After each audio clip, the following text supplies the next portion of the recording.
Hello friends, today we are going to talk about catabolite repression, and for that first we need to know what is a catabolite.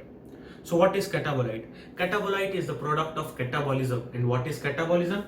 Catabolism means the breakdown of complex compounds into simpler compounds. Okay, so when complex compounds are broken down into simpler compounds, this process is known as catabolism, and the product of catabolism, those simpler compounds, are known as catabolites. So we know what are catabolites.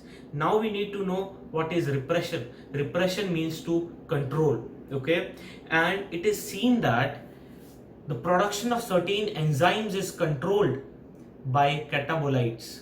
The production of certain enzymes is controlled by catabolites. We'll see one example here. Okay, we have an example of E. coli which is growing in a medium containing glucose. Okay, now here E. coli is growing in the medium containing glucose, and we find that in this case beta galactosidase, which is an enzyme, beta galactosidase is an enzyme which digests lactose. Okay, an enzyme which digests lactose is not going to be produced in the first case because lactose is not even there in the medium. Okay, so when lactose is not there in the medium in which E. coli is growing, lactose digesting enzyme, there is no point of that being produced. Okay, but in the second case, when lactose is present in the medium and glucose is also present in the medium, still E. coli does not produce lactose digesting enzyme. Okay, E. coli still prefers to take up glucose.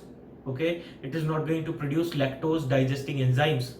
In the third case, when glucose is absent, in the third case we have removed glucose, and now we see that lactose is being taken up by E. coli.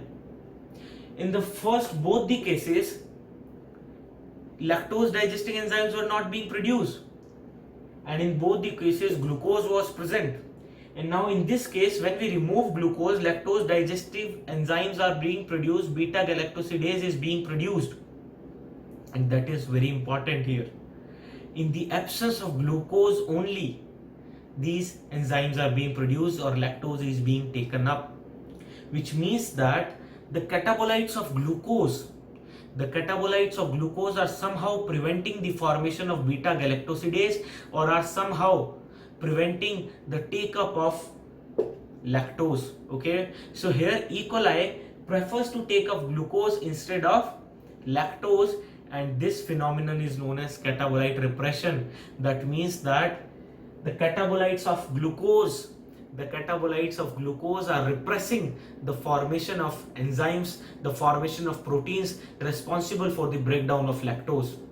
And this phenomenon, when it was discovered, was known as glucose effect, because it was found that because of the glucose,